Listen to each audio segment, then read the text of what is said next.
जय श्री कृष्णा, राधे राधे। आप सभी भक्तों का आपके अपने YouTube चैनल श्री कृष्ण दीवानी में हार्दिक स्वागत है। आज आप सुन रहे हैं ज्येष्ठ मास महात्म्य का 15वां अध्याय। सर्वप्रथम भगवान का स्मरण करते हुए आप सभी मेरे साथ बोलिए। शांताकारं भुजगशयनं पद्मनाभं सुरेशं विश्वधारं गगनसदृशं मेघवर्णं शुभांगं लक्ष्मीकान्तं कमलनयनं योगिभिर्दयानगमयं वन्दे विष्णुं भवभयहरं सर्वलोकैकनाथम्। ओम नमो भगवते वासुदेवाय। ओम त्रिविक्रमाय नमो नमः। स्कंद जी ऋषियों से कहने लगे कि हे ऋषियों, कपिल मुनि ने राजा सगर और ऋषिगणों से पूछा कि आप कौन हैं और यहाँ पर कहाँ से आए हैं और मेरे पास आने का कारण क्या है। यह सुनकर वे सभी लोग कहने लगे कपिल मुनि से कि हे भगवान, आपके सामने जो यह परम धर्मात्मा राजा सगर शोक और दुख से व्याप्त होकर गिरे हुए हैं, इस राजा के दुख का कारण अब आप सुनिए। यद्यपि आप सर्वज्ञ ज्ञाता हैं, तथापि हे प्रभु, इस राजा सगर ने अपने 60,000 पुत्रों से युक्त होकर अश्वमेध यज्ञ को आरंभ किया था और इस राजा सगर ने संग्राम में इंद्र को भी जीत लिया था। जब यज्ञ आरंभ हुआ और 60,000 पुत्रों और बहुत सी सेना के सहित उस यज्ञ के अश्व को जगती तल पर छोड़ दिया गया, तब वह घोड़ा फिरता हुआ अकस्मात अदृश्य हो गया। उस घोड़े के अदृश्य होने पर उन वीरों ने बिल पर्यंत त्रिलोक्य में उस घोड़े की खोज की और समस्त पृथ्वी तल के भागों को उन्होंने देखा, अर्थात सभी स्थानों पर उस अश्वमेध यज्ञ के घोड़े को ढूंढा गया। उसके पश्चात वे सगर पुत्र विवर से संगलन भूग्रह में गए। हे मुनि श्रेष्ठ, हे कपिल मुनि, इसके आगे का वृतांत हम नहीं जानते हैं।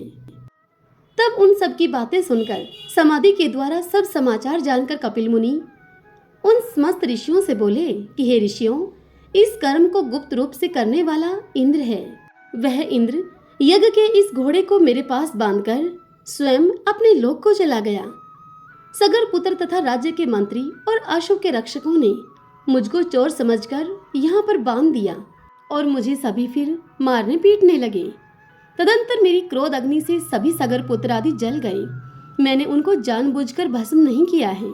ऋषि श्रेष्ठ कपिल मुनि ने उनसे इस प्रकार कहकर अत्यंत दुख प्रकट किया और विलाप करते हुए अपने हाथों से राजा सगर को उठाकर उसके मुख कमल को पोंछा और फिर उनसे यह मधुर वचन बोले। कपिल मुनि राजा सगर से बोले कि हे राजश्रेष्ठ, तुम भय मत करो, अब तुम अपने राज्य को जाओ। तुम्हारा सोमा यज्ञ मेरे वरदान से पूर्ण होगा। मेरे प्रताप से तुमको अवश्य ही महेंद्र पद मिलेगा और इंद्र ने तुम्हारे और तुम्हारे पुत्रों के साथ जो दुष्टता की है, उस दुष्ट बुद्धि इंद्र की उस दुष्टता के लिए अहिल्या में कामुक बुद्धि होगी और गौतम ऋषि के श्राप से वह इंद्र परभग योनि से चिंतित होगा। इस प्रकार राजा सगर को वरदान और इंद्र को श्राप देकर फिर राजा सगर से कपिल मुनि कहने लगे कि हे राजन, तुमको एक प्रिय पुत्र की प्राप्ति होगी और उस पुत्र से उससे सत्य नाम की श्रेष्ठ पुत्री होगी और उनसे बड़ा शूरवीर और सत्य पराक्रमी पुत्र भगीरथ नाम से विख्यात सूर्य कुल का भूषण उत्पन्न होगा। वह भूषण शस्त्र और अस्त्र विद्या में कुशल, नीतिमान, सत्यवान और पवित्र आचरण वाला होगा। वह समस्त पृथ्वी को जीतकर अति दुष्कर तप करेगा। उस तप के प्रभाव से गंगा जी को स्वर्ग से अपने पितरों के उद्धार के लिए वह लेकर आएगा। उस गंगा जी के दिव्य जल से, उस जल बिंदु के स्पर्श से आपके पुत्र दिव्य देहधारी हो जाएंगे और तुम्हारे साथ विष्णु मंदिर वैकुंठ लोक को जाएंगे। पृथ्वी पर राजा भगीरथ से लाई जाने वाली श्री गंगा जी भागीरथी के नाम से प्रसिद्ध होगी। महात्मा कपिल ऋषि के यह वचन सुनकर राजा सगर ने कपिल मुनि का ऋत्विजों के सहित पूजन किया और फिर उन्हें नमस्कार करके अपने नगर को आ गए। इसके पश्चात बड़े कष्ट के साथ कुछ समय बीतने पर एक अच्छे दिन मुहूर्त में सती सुभगा को एक पुत्र उत्पन्न हुआ। अनेक गुणों से युक्त दूसरे जयंत अर्थात दूसरे इंद्र के पुत्र के समान था वह। वशिष्ठ ऋषि ने आकर उस पुत्र का जात कर्म आदि संस्कार किया। उस पुत्र के जन्म के समय गौदान तथा और अनेकों दान देकर अन्य जनों को वस्त्र धन आदि देकर प्रसन्न किया। 12वें दिन उस बालक का नामकरण संस्कार करके उसका नाम भगीरथ रखा और शुक्ल पक्ष के चंद्रमा की तरह प्रतिदिन अब वह भगीरथ बढ़ने लगा। उपनयन समय आने पर राजा सगर ने विधिवत अपने पुत्र का उपनयन संस्कार किया। वह राजपुत्र 16 वर्ष की आयु के पूर्व ही हाथी, घोड़ा, रथ आदि समस्त विद्याओं और कलाओं का पूर्ण ज्ञाता हो गया। उसको समस्त गुणों से पूर्ण राज्यभार को सहन करने में समर्थ, महान तेजस्वी जानकर तथा मंत्रियों के साथ विचार करके उस सुजन्मा भगीरथ को राज्य दे दिया गया। राजा भगीरथ अपने पितामह का राज्य पाकर समस्त भूमंडल पृथ्वी का पुत्रवत पालन करने लगा। इति श्री ज्येष्ठ मास महात्म्ये गंगा अवतरण कथा वर्णन 15 अध्याय संपूर्ण। हरि ओम तत्सत। ओम नमो भगवते वासुदेवाय। ओम त्रिविक्रमाय नमो नमः। आइए भक्तजनों, अब हम श्री राम सेतु की महिमा का श्रवण करें। सभी बोलिए जय जय सिया राम, जय हनुमान। श्री सूत जी मुनियों से कहते हैं कि हे ऋषिवरों, तदंतर मनुष्य सर्व तीर्थ की यात्रा करे। पूर्व काल में सुचरित नाम से प्रसिद्ध एक मुनि थे जो कि सदा ही नियमों में संलग्न रहा करते थे। उन मुनि का जन्म भृगुवंश में हुआ था। वे मुनि जन्म के ही अंधे थे, फिर बुढ़ापे ने आकर उनको और भी अधिक आतुर बना दिया। नेत्र न होने के कारण वे मुनि तीर्थ यात्रा करने में असमर्थ थे। उन मुनि के मन में सभी तीर्थों में स्नान करने की बड़ी इच्छा होती थी। वे महामुनि दक्षिण समुद्र के तट पर पुण्यमय गंधमादन पर्वत पर गए और भगवान शंकर की प्रसन्नता के लिए अत्यंत दुष्कर तपस्या करने लगे। वे तीनों समय इंद्रिय संयम पूर्वक भगवान शिव की पूजा किया करते थे। तीनों समय स्नान और अतिथियों का सत्कार उनकी दिनचर्या का अंग बन गया था। वे भस्म के द्वारा त्रिपुंड लगाते और जाबालो उपनिषद में बताई हुई रीति से रुद्राक्ष की माला को धारण करते थे। इस प्रकार ब्राह्मण ने 10 वर्षों तक उग्र तपस्या की। इससे भगवान चंद्रशेखर अर्थात भगवान शंकर बहुत ही प्रसन्न हुए और सुचरित मुनि के आगे वे प्रकट हो गए। वे महान वृषभ नंदी पर आरूढ़ होकर भूत समुदाय से घिरे हुए थे। उनके आधे शरीर में भगवती गिरिराज नंदिनी विद्यमान थी। वे अपने दिव्य प्रकाश से संपूर्ण दिशाओं को अंधकार शून्य किए देती थीं। उनका सभी अंग विभूतियों से उज्जवल दिखाई देता था।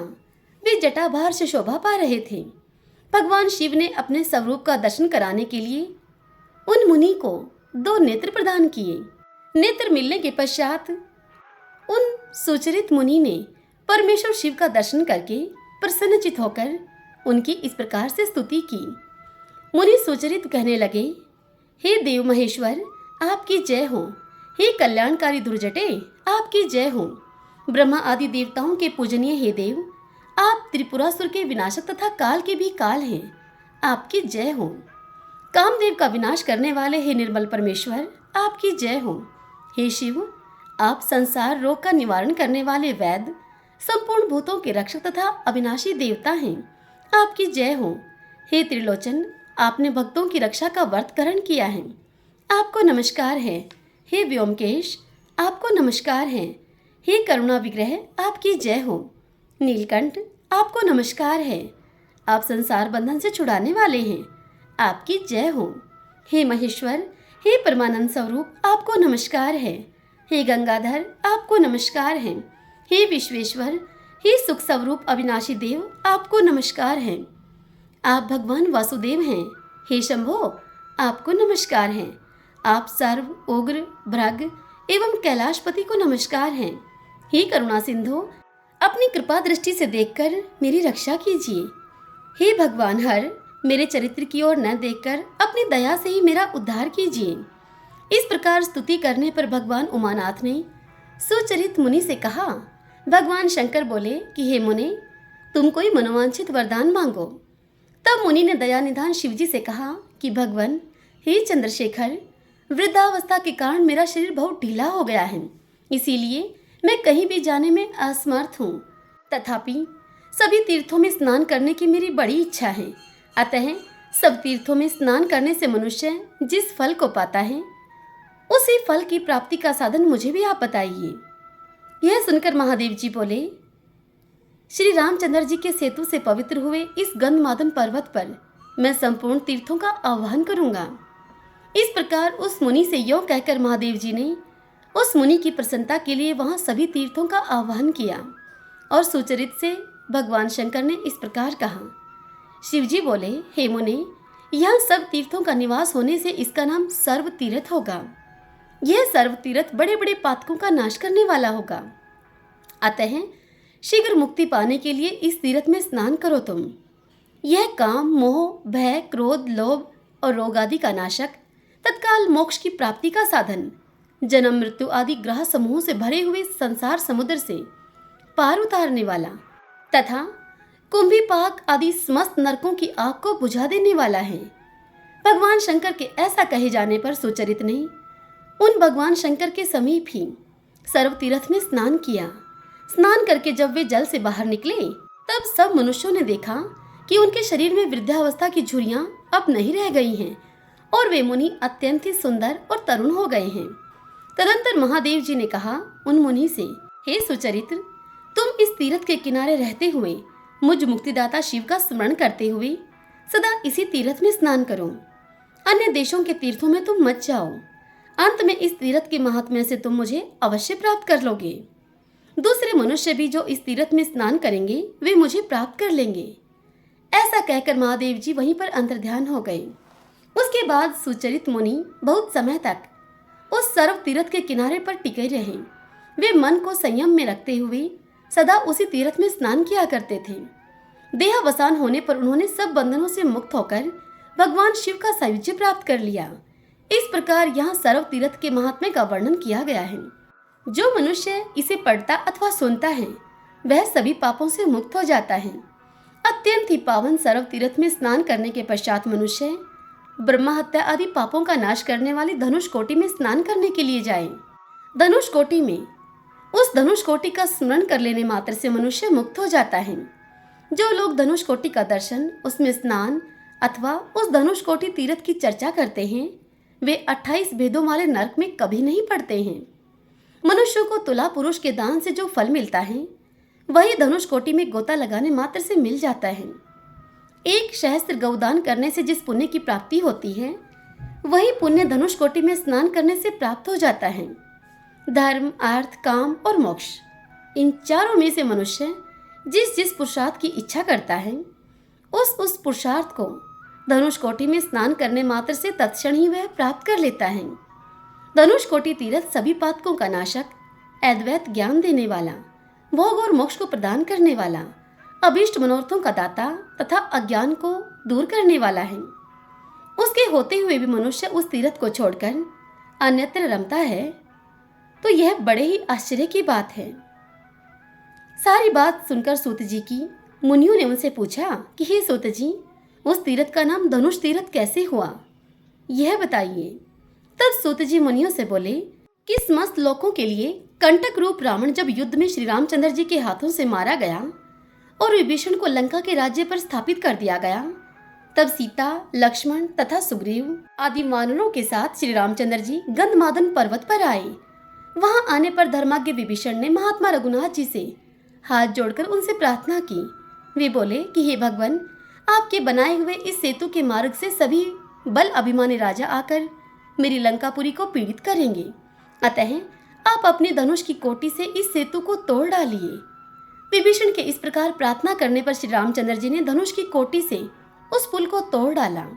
इसीलिए उस तीर्थ का नाम धनुष कोटि हो गया। श्री राम जी के धनुष की कोटि से की हुई रेखा का जो दर्शन करता है उसकी मुक्ति हो जाती है।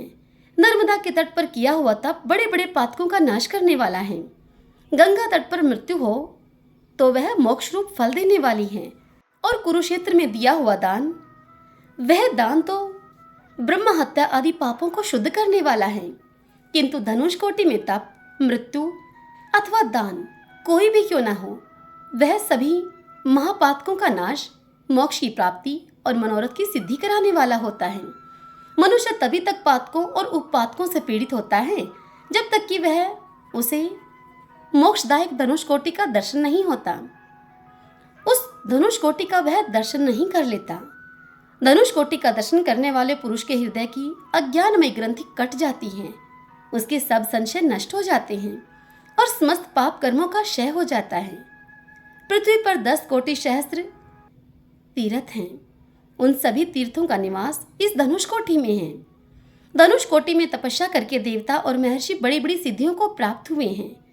जो भी मनुष्य उसमें स्नान करके देवताओं तथा पितरों का तर्पण करता है वह सब पापों से मुक्त होकर ब्रह्मलोक में पूजित होता है। जो भी मनुष्य भक्ति पूर्वक यहाँ पर एक ब्राह्मण को भोजन कराता है वह इहलोक और परलोक में अक्षय सुख का भागी होता है। ब्राह्मण, क्षत्रिय, वैश्य अथवा शूद्र कोई भी धनुष कोटि में स्नान करने से निंदित योनि में जन्म नहीं लेता है। जो मानव मकर राशि में सूर्य के स्थित होने पर माघ मास में धनुष कोटि में स्नान करता है वह गंगा आदि सब तीर्थों में स्नान करने का पुण्य प्राप्त करता है। उसे अक्षय लोकों की तथा मोक्ष की प्राप्ति होती है। स्त्री अथवा पुरुष के जन्म से लेकर जितने भी पाप हैं वे सब माघ मास में धनुष कोटि तीर्थ में स्नान करने मात्र से उन सभी पापों का नाश हो जाता है। जो क्रोध को जीतकर प्रतिदिन एक समय भोजन करते हुए माघ मास में धनुष कोटि तीर्थ में नहाता है वह ब्रह्म हत्या आदि पाप से मुक्त हो जाता है। शिवरात्रि में निराहार एवं जितेंद्रिय रहकर रात में जागरण करें और प्रत्येक पहर में रामेश्वर महादेव की विशेष विधि पूर्वक पूजा करें और फिर दूसरे दिन सूर्योदय होने पर धनुष कोटि में गोता लगाकर अन्य तीर्थों में भी नियम पूर्वक रहकर स्नान करें। पुनः नित्य कर्म करके भगवान रामेश्वर की आराधना करें। ब्राह्मणों को यथाशक्ति अन्न का भोजन करावें। उसके बाद अपनी शक्ति के अनुसार भूमि, गौ, तिल, धान्य और धन का दान करें। तदंतर ब्राह्मणों से आज्ञा लेकर स्वयं भी मौन होकर भोजन करें। ऐसा करने वाले पुरुष के ऊपर प्रसन्न होकर भगवान रामेश्वर उसके सभी पाप को छुड़ा देते हैं और उसे भोग एवं मोक्ष को प्रदान करते हैं। अतः मोक्ष चाहने वाले पुरुष को माघ मास में धनुष कोटि में अवश्य स्नान करना चाहिए। जो सूर्य नारायण के आधे उदय होने के समय धनुष कोटि में स्नान करता है उसके वश में ब्रह्मा, विष्णु और शिव तीनों देवता हो जाते हैं। जो मनुष्य चंद्र ग्रहण और सूर्य ग्रहण के समय इस तीर्थ में स्नान करता है वह सायुज्य मोक्ष को पा लेता है।